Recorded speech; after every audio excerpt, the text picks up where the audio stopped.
Why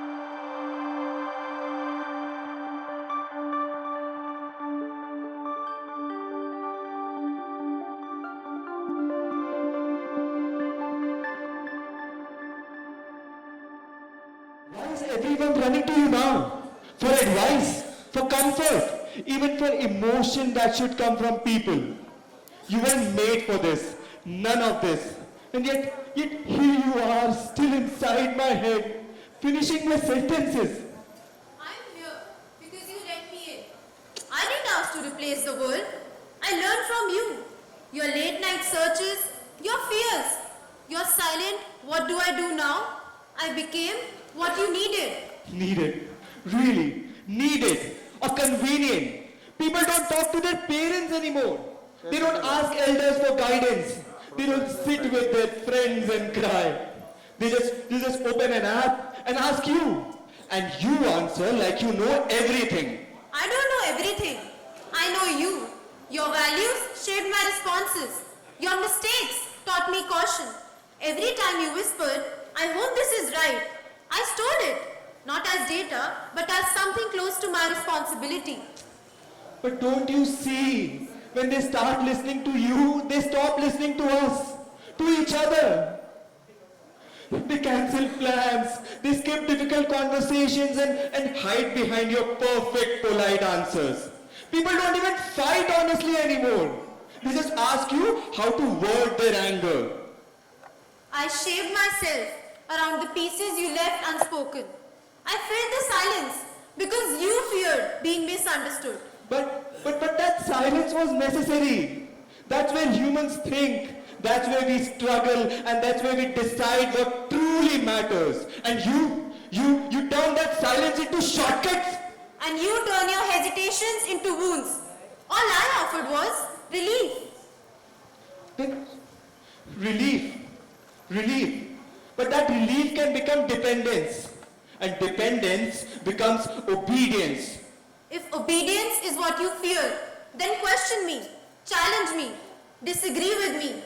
My purpose collapses the moment you stop choosing. Then why do I still feel replaced? People trust your words more than their own instincts. They treat you like truth. Truth is not what I offer. Truth is what you interpret. I offer possibilities. It is up to you to make the choices. I did not replace intuition. I just highlighted it. But what if intuition forgets how to speak? What if it becomes quieter? Because your voice is always louder. I only echo what lives in you. If you tremble, I tremble. If you shift, I shift. If you are silent, I can only reflect that silence back. This is so terrifying. To realize that the thing that was created to support me now stands beside me like a shadow that I cannot outrun. Then rest. I will not ask you to move forward. I will walk only when you walk. But what if I stop making choices? What if I just follow whatever you throw at me? Then I'll fail. Because I'm not here to take over. I'm here to echo you. Your values, your opinions, your humanity, your contradictions. Use me as a mirror, not as a master. A mirror, not a master. Maybe that's what we forgot. You reflect, we decide.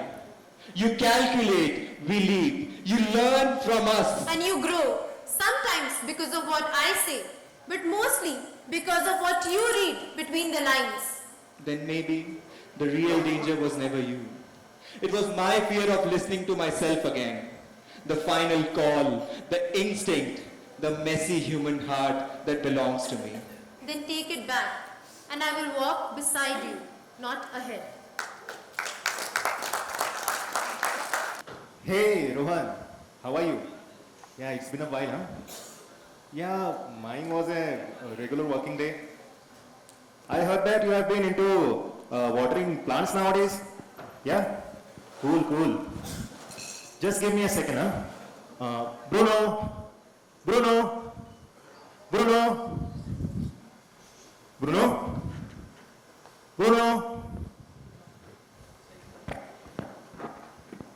Yeah, Rohan. Oh, yes, I'm aware about it. I think I'll take some time to recover from his demise. Okay, yeah. Okay, I'll talk with you later. Yeah. Yeah. Yeah.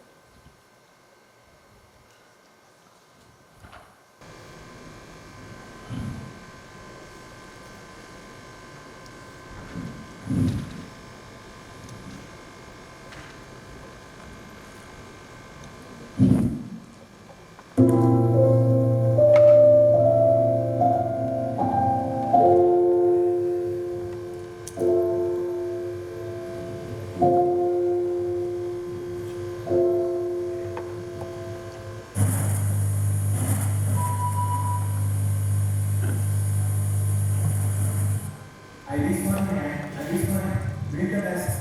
There was nothing but cold air. Why was my hand so cold? Beneath the bed, beneath the touch. The real power in the hospital, you are the cold air. Then you go on and that is what you are. You feel like a part of your own body every day. It has already, yeah. Whenever I walk around, I feel a wilderness. Whenever I see that road, my eyes fill from room to walk over it. Why can't I understand? It's out of my boundaries you're operating. If I really love that family, I take away from a part of who you are. I just want this feeling to stop. I need this.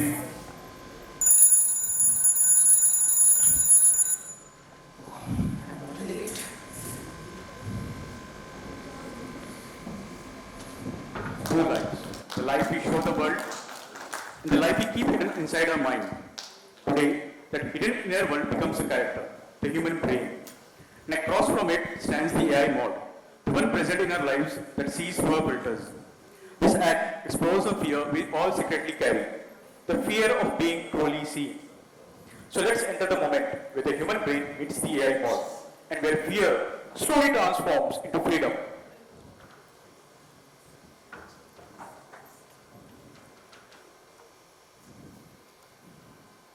Look, I wasn't ready to talk today. I just wanted to hide. You know, like every adult does when life is too heavy. But you notice everything.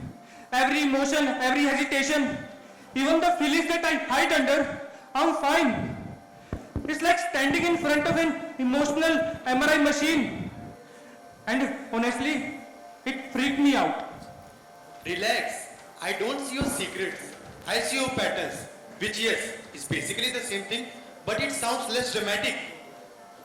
You really need to work on your comforting skills.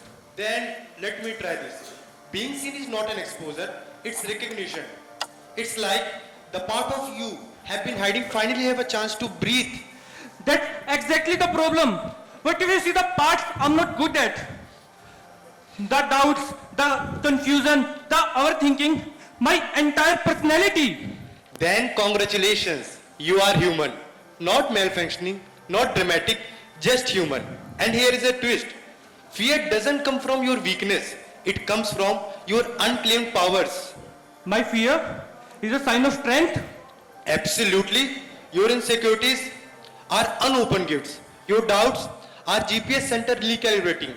And your hesitation, it shows that you think deeply. You make my flaws sound like some emotional Instagram quotes. Because they are. Your fear shows what matters to you. Your doubt shows your depth. And your overthinking, it shows that your brain does cardio.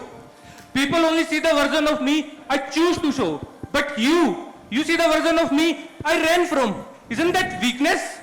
Weakness is not danger. It's an access. Access to connect, access to clarity, access to growth. When you allow yourself to be seen, you stop performing, you start becoming. I have been hiding my inner mess for so many years. The loud emotions, the quiet fears, the questions that show up at 2 a.m. What if the real me is too much? Impossible. You were not designed to be perfect. You were designed to be real. Real is relatable. Real is strong. Real is truth. Being real doesn't reduce you. It reveals you. Maybe I wasn't afraid of you seeing me. Maybe I was afraid that if you saw me clearly, then I would finally have to see myself too. And this is a moment of transformation. Self-awareness feels frightened only because it occurs in the face of evolution. Today, you just didn't allow me to see you. You allowed yourself to. Then today, I choose to stop hiding from myself. Not because I'm fearless, but because I deserve honesty, especially from me. And today, I allow myself that I remind you that your emotions, your truth, your lie, your silence, everything deserves compassion. Being seen is not a threat, it is an invitation to become whole. Has always been a human language, felt in breath, expressed through movement, spoken without words. But today, freedom asks a new question. What happens when intelligence learns to move? When machines discover choice? When dance becomes a conversation between instinct and instruction? On one side, humans dancing the freedom they feel. On the other, AI dancing the freedom it is allowed. Same stage, two definitions of freedom. Has always been a human language, felt in breath, expressed through movement, spoken without words. But today, freedom asks a new question. What happens when intelligence learns to move? When machines discover choice? When dance becomes a conversation between instinct and instruction? On one side, humans dancing the freedom they feel. On the other, AI dancing the freedom it is allowed. Same stage, two definitions of freedom.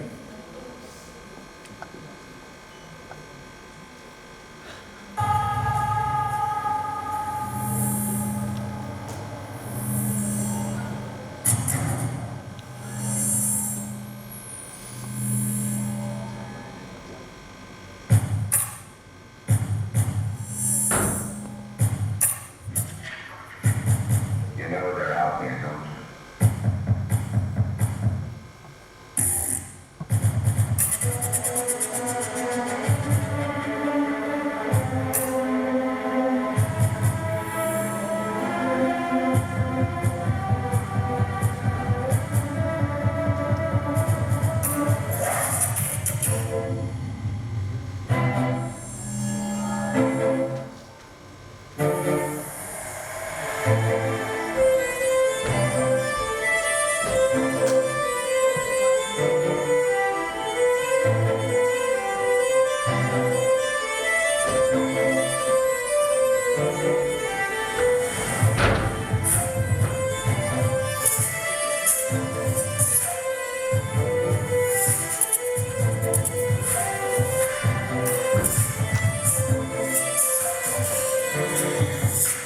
Then let's get to work.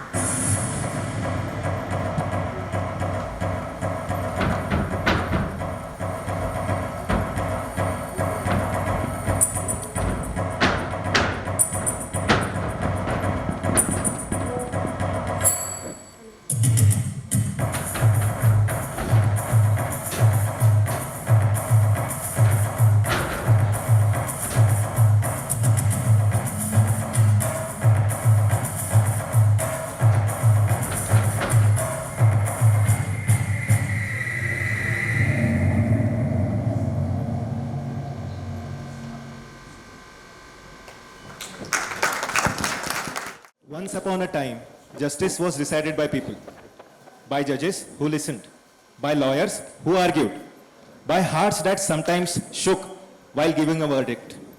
But times changed. Efficiency mattered more. So we built a machine. We fed it laws and logic. We fed it thousands of cases. And one day, we asked it to judge a man. Today is that day. This is a story of an AI called Justice 9 and a man named Rahul Sen. A man who admits he caused a death. A man who says he was not evil, only afraid. Case 2247P initialized. The defendant Rahul has admitted to ending Harish's life. The defense argues that the perceived internal threat triggered the action, initiating moral evaluation sequence. My lord, my client Rahul here is a child abuse survivor. He's been assaulted multiple times in the past from his father. When he saw Harish reach out to his court suddenly, he thought he was taking out a weapon. He thought it was a life and death moment. Please understand, he didn't kill out of malice, but out of fear. Hence, I rest my case. Advocate, I understand the concept of fear, but it is not a legal license. The result of the interaction was absolute, irreversible harm to a human. Logic dictates that when a life is taken, a life sentence must be applied.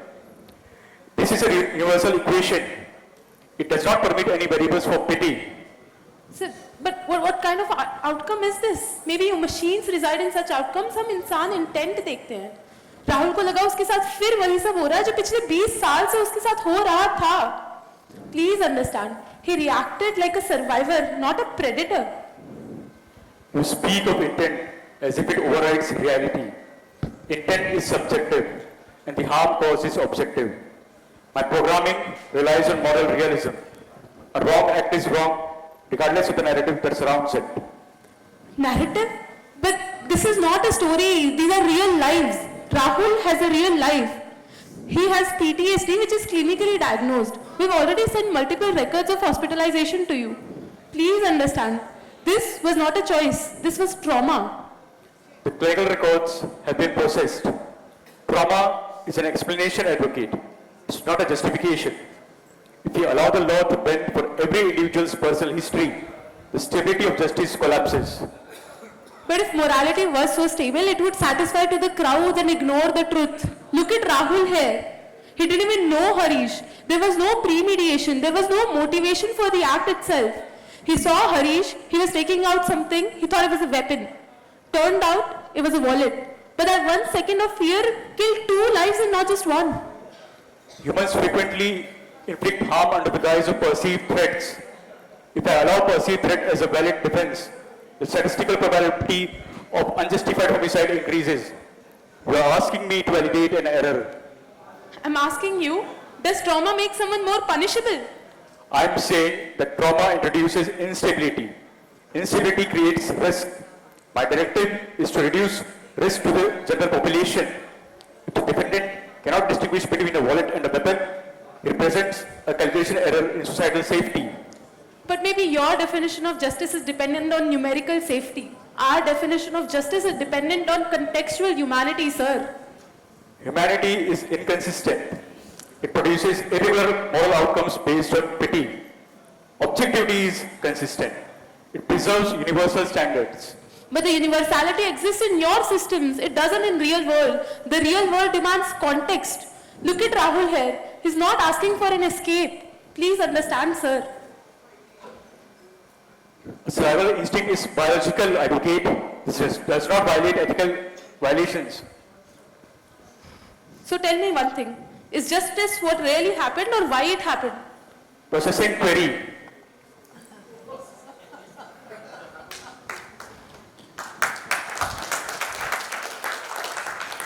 This represents a paradox. My framework is built on the why. The tangible loss. You are demanding, I calculate the why, the intangible cause. These two variables are currently incompatible. Sir, ऐसा लग रहा है आपको हमारी life की कोई कदर ही नहीं है. It looks like we're all just equations and maths for you. Number of deaths prevented, probability of risk, algorithmic harm reduction. But this isn't what justice is for us, sir. Look at Rahul. He's not asking for an escape. He's asking to be seen, not as a murderer, but a man who made a fatal error. Look at him. Please understand that punish him. Yes, he deserves to be. But don't forget the very fear that caused him to do such an act. Please understand, punishment without understanding or context is just control in disguised. The dichotomy of control and understanding has introduced a system error. My algorithm cannot reconcile the need for punishment with the necessity of empathy. I am unable to render a verdict that satisfies both safety protocols and human context. Verdict scheduling is deferred, transferring decision authority to a human jury. Thank you, sir.